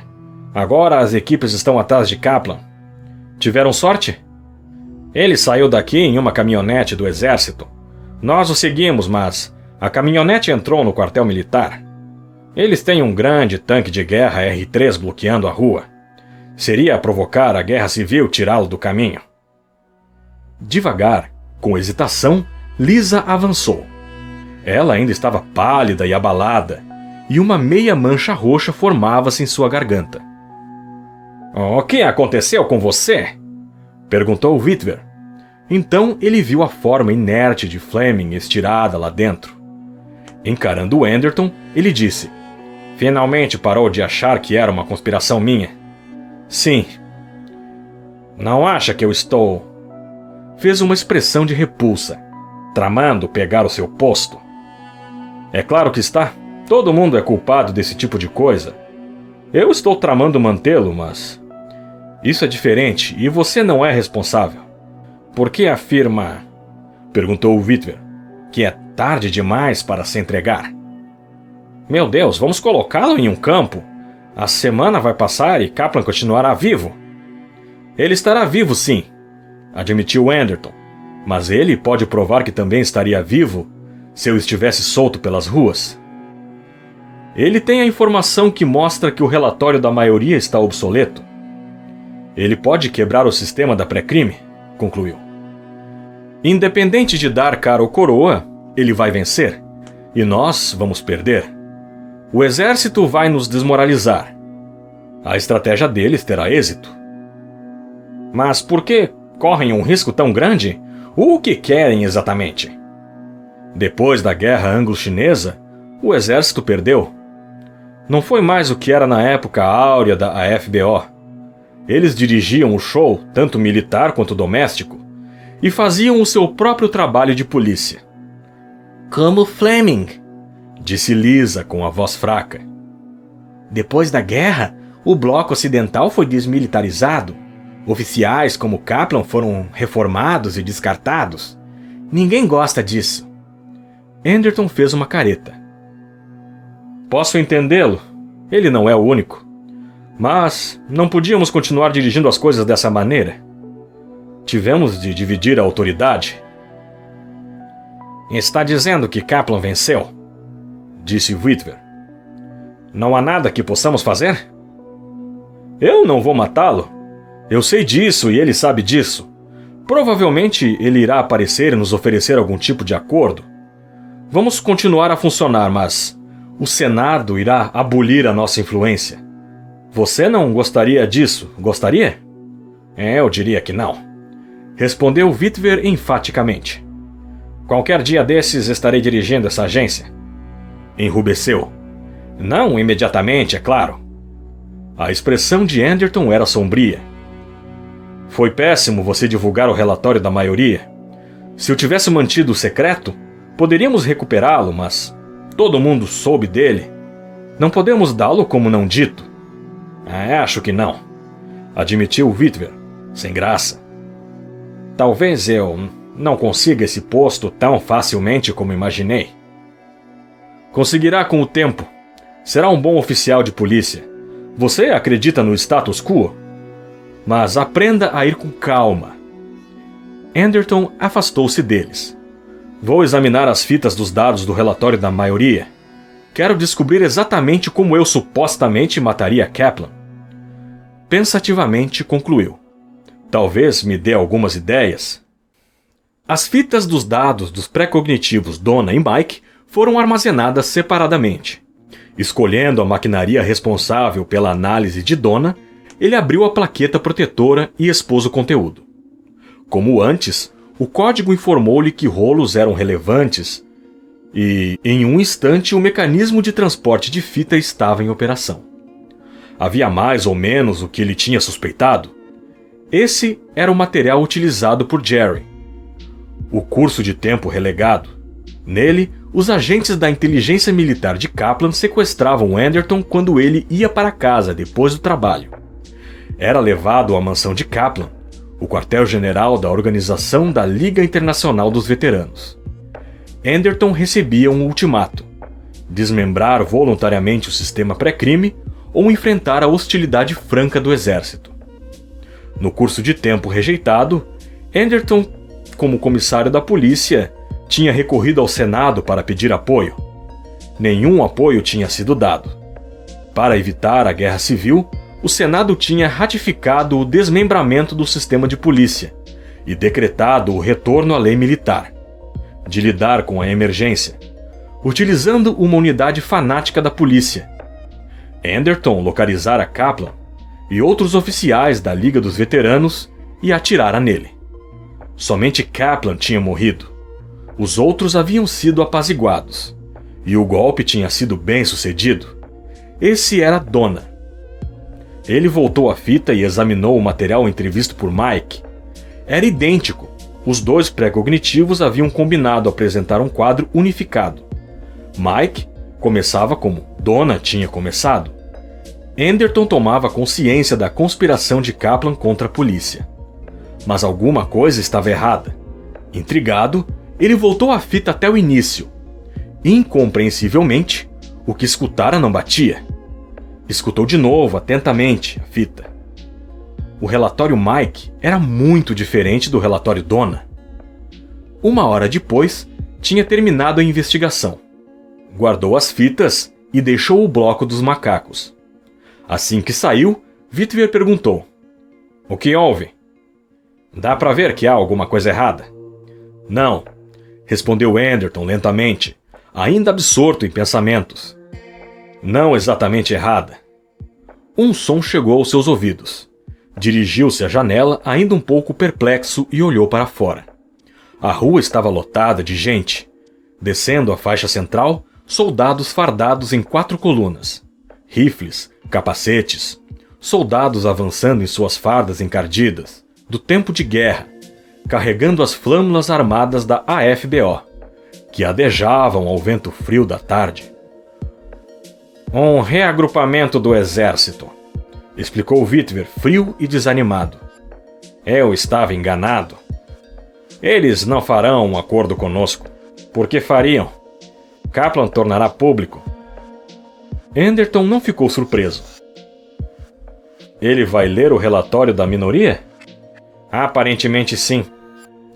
Vão pedir ao Senado que nos disperse e tirar a nossa autoridade. Vão alegar que prendemos homens inocentes realizando batidas policiais noturnas e esse tipo de coisa. Governo pelo terror." "Acha que o Senado vai ceder?" Witwer hesitou. "Eu não tenho palpite." "Eu tenho", disse Anderton. "Vai ceder. Esse negócio ajusta-se aos que aprendi lá embaixo. Estamos confinados e só há uma direção em que podemos seguir. Querendo ou não, teremos de segui-la." Seus olhos refletiram um lampejo frio. Com apreensão, Witwer perguntou: "E qual é ela?" "Depois que eu disser, você vai se perguntar por que não pensou nisso. Obviamente terei que cumprir o relatório divulgado. Terei de matar Kaplan. É a única maneira de impedi-los de nos desautorizar." "Mas", disse Witwer, atônito, "o relatório da maioria foi invalidado." "Eu posso fazer isso", informou Anderton, "mas tem um preço. Você está familiarizado com os estatutos que regem assassinato em 1º grau? Prisão perpétua, no mínimo. Provavelmente você pode puxar alguns fios e substituí-la por exílio. Eu poderia ser enviado a um dos planetas colônia, a velha fronteira. Você prefere isso?" "Diabos, não", replicou Anderton, enfático. "Mas vai ser o menor de 2 males, e tem de ser feito. Não vejo como poderá matar Kaplan." Anderton mostrou a arma militar que Fleming tinha lhe jogado. "Vou usar isso." "Eles não vão deter você?" "Por que o fariam? Eles conhecem o relatório da minoria que diz que mudei de ideia." "Então o relatório da minoria é incorreto?" "Não", respondeu Anderton. "Está absolutamente certo. Mas vou matar Kaplan de qualquer maneira." Ele nunca tinha matado um homem. Nunca tinha nem mesmo visto um homem assassinado. E tinha sido comissário da polícia durante 30 anos. Para essa geração, o assassinato deliberado tinha sido extinto. Simplesmente não acontecia. Um carro da polícia levou-o para o interior de um bloco de reagrupamento do exército. Ali, oculto no banco traseiro, ele examinou minuciosamente a pistola que Fleming lhe fornecera. Parecia intacta. Na verdade, não havia dúvida do resultado. Tinha certeza absoluta do que aconteceria em meia hora. Tornando a guardar a arma, abriu a porta do carro estacionado e saltou cautelosamente. Ninguém prestou a menor atenção nele. A massa de pessoas que aumentava avançava empurrando-se com ansiedade, tentando ficar a uma distância que lhe permitisse escutar a marcha. As fardas do exército predominavam, e no perímetro da área evacuada estava exposta uma fila de tanques e armamentos. Armamento intimidador ainda sendo produzido. O exército tinha erigido uma plataforma para o alto-falante. Atrás da plataforma pendia a grande bandeira da AFBO, emblema das forças combinadas que combateram na guerra. Por um curioso desgaste do tempo, a Liga de Veteranos da AFBO incluía oficiais inimigos no tempo da guerra. Mas um general era um general, e tais distinções haviam desaparecido ao longo dos anos. Ocupando a primeira fila de assentos estavam as altas patentes do comando da AFBO. Atrás deles vinham os oficiais de patente inferior. Bandeiras dos regimentos esvoaçavam em uma variedade de cores e símbolos. De fato, a ocasião havia assumido um aspecto de um desfile festivo. Na plataforma elevada estavam os dignatários de expressão severa, da Liga dos Veteranos, todos tensos com a expectativa. Nos limites externos, quase desapercebidos, aguardavam algumas unidades policiais, ostensivamente para manter a ordem. Na verdade, eram informantes, fazendo observações. Se a ordem era para ser mantida, o exército a manteria. O vento do fim da tarde transportava o ruído abafado de muita gente amontoada. Quando Anderton atravessou a multidão, foi tragado pela presença sólida da humanidade. Um senso ávido de antecipação mantinha todo mundo rígido. A multidão parecia sentir que algo espetacular estava para acontecer. Com dificuldades, Anderton abriu caminho pelas filas de assentos e alcançou o núcleo dos oficiais do exército na borda da plataforma. Kaplan estava entre eles, mas agora ele era o general Kaplan. Colete, o relógio de bolso de ouro, a bengala, o terno conservador, tudo havia desaparecido. Para esse evento, Kaplan usava a sua velha farda cheirando a naftalina. Ereto e imponente, estava cercado pelo que deveria ter sido seu estado-maior. Estava usando galões, medalhas, botas, o espadinho ornamental e o cap. Era surpreendente como um homem calvo se transformava sob a potência de um cap de oficial. Ao notar Anderton, o general Kaplan separou-se do grupo e dirigiu-se para onde o homem mais jovem estava. A expressão em sua fisionomia delgada, volúvel, demonstrava incredulidade e alegria ao ver o comissário de polícia. "É uma surpresa", disse a Anderton, estendendo sua mão enluvada de cinza. "Pensei que tivesse sido preso pelo comissário interino." "Ainda estou livre", replicou Anderton rispidamente, apertando sua mão.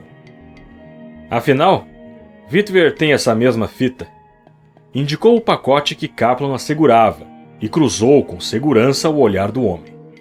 Apesar de nervoso, o general Kaplan estava de bom humor. "Esta é uma grande ocasião para o exército", revelou ele.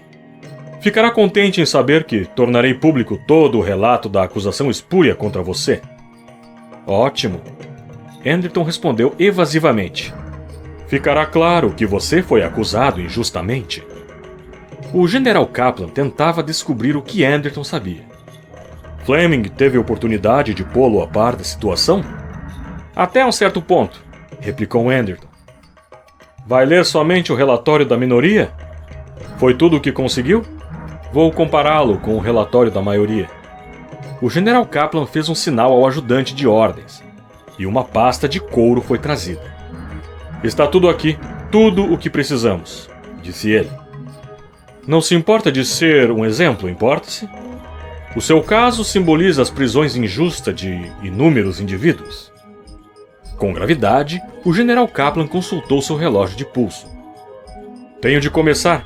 Gostaria de se juntar a mim na plataforma?" "Por quê?" Friamente, mas com uma espécie de veemência reprimida, o General Kaplan disse: "Para que vejam a prova ao vivo, você e eu juntos, o assassino e sua vítima, lado a lado, expondo toda a fraude sinistra que a polícia tem operado." "Com prazer", concordou Anderton. "O que estamos esperando?" Desconcertado, o General Kaplan dirigiu-se à plataforma. Mais uma vez, relanceou os olhos, inquieto, a Anderton, visivelmente se perguntando por que ele tinha aparecido e o que ele realmente sabia. A sua incerteza aumentou quando Anderton, de bom grado, subiu os degraus da plataforma, sentou-se bem ao lado do pódio do alto-falante. "Compreendeu bem o que vou dizer?" perguntou o General Kaplan. "A exposição terá uma repercussão considerável. Talvez faça o Senado reconsiderar a validade básica do sistema pré-crime." "Compreendo", respondeu Anderton, os braços cruzados. "Vamos."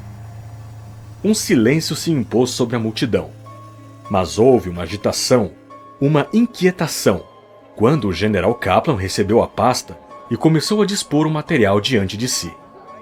"O homem sentado ao meu lado", começou, com a voz clara, falando rápido, "é considerado de todos vocês. Talvez estejam surpresos com sua presença, pois, até recentemente, ele foi descrito pela polícia como um assassino perigoso." Os olhos da multidão fixaram-se em Anderton. Avidamente examinavam o único assassino potencial que tinham o privilégio de ver de perto. "Nas últimas horas, entretanto", prosseguiu o General Kaplan, "a polícia ordenou o cancelamento de sua prisão. Foi porque o ex-comissário Anderton se entregou? Não, isso não é exato. Ele está sentado aqui. Ele não se entregou, mas a polícia não está mais interessada nele. John Ellison Anderton é inocente de qualquer crime no passado, presente e futuro. As alegações contra ele foram fraudes patentes, distorções diabólicas de um sistema penal contaminado, fundamentado na premissa falsa. Uma máquina de destruição ampla, impessoal, condenando homens e mulheres." Fascinada, a multidão olhava de Kaplan para Anderton. Todos estavam familiarizados com a situação básica. "Vários homens foram detidos e aprisionados sobre a chamada estrutura profilática pré-crime", continuou o General Kaplan, o tom de voz cada vez mais emotivo e veemente. "Acusados não de crimes que cometeram, mas de crimes que cometeriam. Afirmou-se que estes homens, se ficassem livres, em algum tempo futuro cometeriam crimes. Mas não existe nenhum conhecimento válido em relação ao futuro. Assim que a informação pré-cognitiva é obtida, ela é cancelada por si mesma. A afirmação de que este homem cometeria um crime no futuro é paradoxal. O próprio ato de possuir esses dados torna a acusação espúria. E em todo caso, sem exceção, o relatório dos 3 pré-cognitivos da polícia invalidou seus próprios dados. Se nenhuma prisão tivesse sido feita, da mesma maneira, nenhum crime teria sido cometido." Anderton escutava preguiçosamente, só ouvindo as palavras pela metade. A multidão, no entanto, escutava com grande interesse. O General Kaplan estava agora reunindo um sumário do relatório da minoria. Explicou o que era e como tinha sido realizado. Do bolso de seu casaco, Anderton tirou a arma e a pôs no colo. Kaplan já tinha separado o relatório da minoria, o material pré-cognitivo obtido de Jerry. Seus dedos finos e ossudos procuraram o sumário do primeiro, Donna, e depois Mike. "Este foi o relatório da maioria", explicou ele. "A afirmação feita pelos 2 primeiros pré-cognitivos de que Anderton cometeria um assassinato. Agora, aqui está o material, automaticamente invalidado. Vou lê-lo para vocês." Pegou os óculos sem armação, ajustou-os sobre o nariz e começou a ler devagar. Uma expressão estranha formou-se em sua face. Ele parou, gaguejou e abruptamente se calou. Os papéis caíram de suas mãos. Como um animal acuado, ele girou, curvou-se e afastou-se do pórtico. Por um instante, seu rosto contorcido viu Anderton de relance. Agora em pé, Anderton ergueu a arma, avançou rapidamente e disparou. Emaranhado na série de pés que se projetavam das cadeiras que ocupavam a plataforma, Kaplan soltou um único grito estridente de agonia e pavor. Como um pássaro alvejado, ele tropeçou e rodopiou, caindo da plataforma. Anderton dirigiu-se ao parapeito, mas já havia terminado. Kaplan, como o relatório da maioria tinha afirmado, estava morto. Seu peito estreito era uma cavidade enfumaçada de escuridão, cinzas esfaceladas que se soltavam enquanto o corpo se contraía. Nauseado, Anderton virou-se e passou rapidamente por entre as figuras dos oficiais do exército atordoados. A arma que ainda empunhava garantiu que não interferissem. Ele saltou da plataforma e penetrou na massa caótica de pessoas embaixo. Perturbadas, horrorizadas, tentavam ver e entender o que tinha acontecido. O incidente, ocorrendo diante de seus olhos, era incompreensível. Seria preciso algum tempo para a aceitação substituir o terror cego. Na periferia da multidão, Anderton foi capturado pela polícia que o aguardava. Tem sorte de conseguir sair, sussurrou um deles, enquanto o carro avançava com cautela. Acho que sim, replicou Anderton, distante. Tentou relaxar e se recompor. Estava tremendo e tonto. Abruptamente curvou-se à frente e sentiu-se extremamente nauseado. Pobre diabo! Infeliz e nauseado, Anderton não sabia se o policial havia se referido a Kaplan ou a ele. 4 policiais corpulentos assistiram Lisa e John Anderton na preparação das malas e no empacotamento de seus bens. Em 50 anos, o ex-comissário de polícia tinha acumulado uma grande coleção de bens materiais. Sombrio e pensativo, ele ficou olhando a procissão de caixotes a caminho dos caminhões que aguardavam. Iriam de caminhão diretamente ao campo, e de lá para Centauro X, por transporte intersistema. Uma longa viagem para um homem velho, mas não teria de fazer a viagem de volta. Ali vai o penúltimo caixote, declarou Lisa, absorta pela tarefa. De suéter e calças compridas, entrou pelos cômodos vazios, verificando os detalhes de última hora. Acho que não vamos usar os novos aparelhos atrônicos. Ainda usam eletricidade em Senten. Espero que não se importe, disse Anderton. A gente acaba se acostumando, replicou Lisa, e lhe deu um sorriso fugaz. Não é? Espero que sim. Tem certeza de que não vai se arrepender? Se eu achasse... Sem arrependimento, Lisa garantiu. Agora, podia me ajudar com esse caixote? Quando subiram no caminhão que descia à frente, Witwer chegou em um carro da polícia. Saltou e foi rápido até eles, estranhamente abatido. Antes de partir, disse a Anderton, tem de me fazer um resumo da situação com os pré-cognitivos. Vou ser interrogado pelo Senado.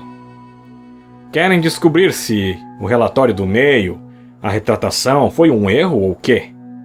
Confuso concluiu. Ainda não consigo explicá-lo.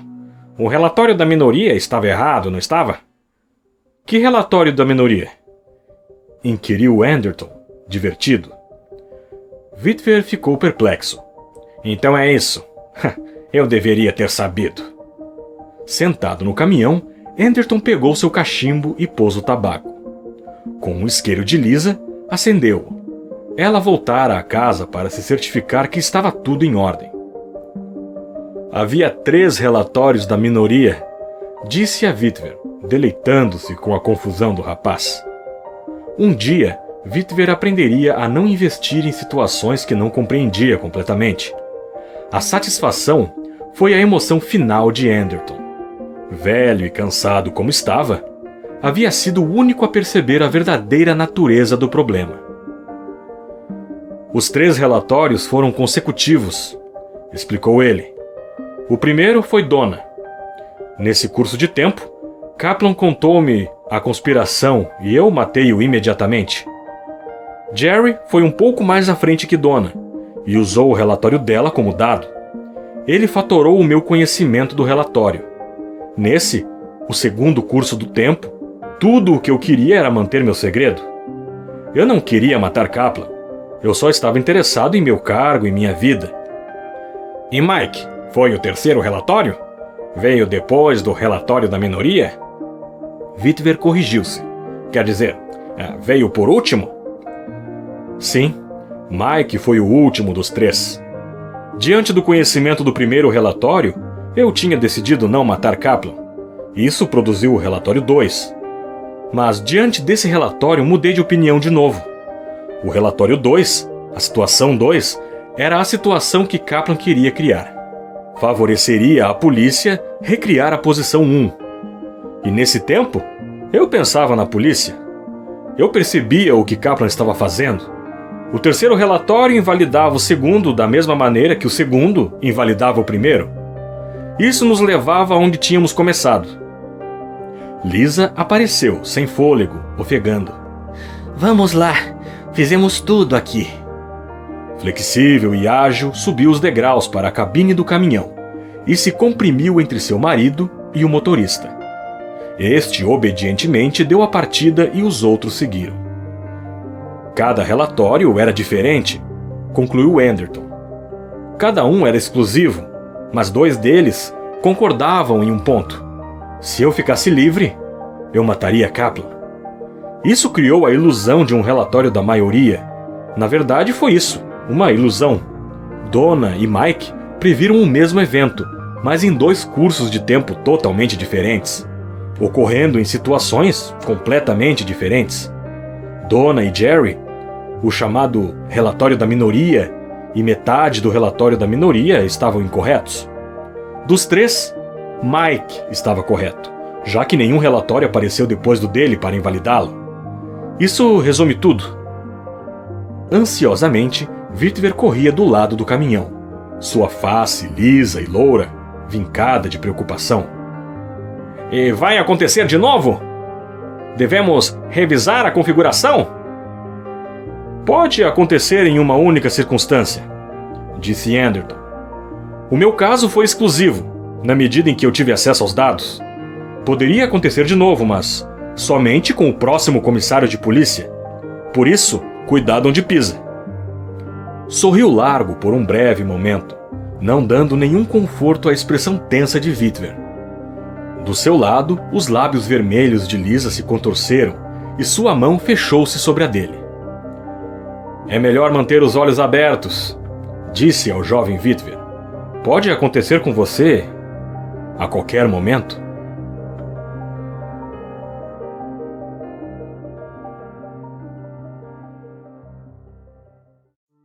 Se você gostou do meu trabalho, confira também os outros vídeos do canal. Curta, compartilhe, deixe o seu comentário e se inscreva, ativando também o sino das notificações. Se o projeto continuar crescendo, vamos continuar produzindo conteúdo de qualidade e você vai ter sempre um audiolivro novo para escutar aqui, no canal Domínio Público Audiolivros. Obrigado pela sua audiência e até o próximo vídeo.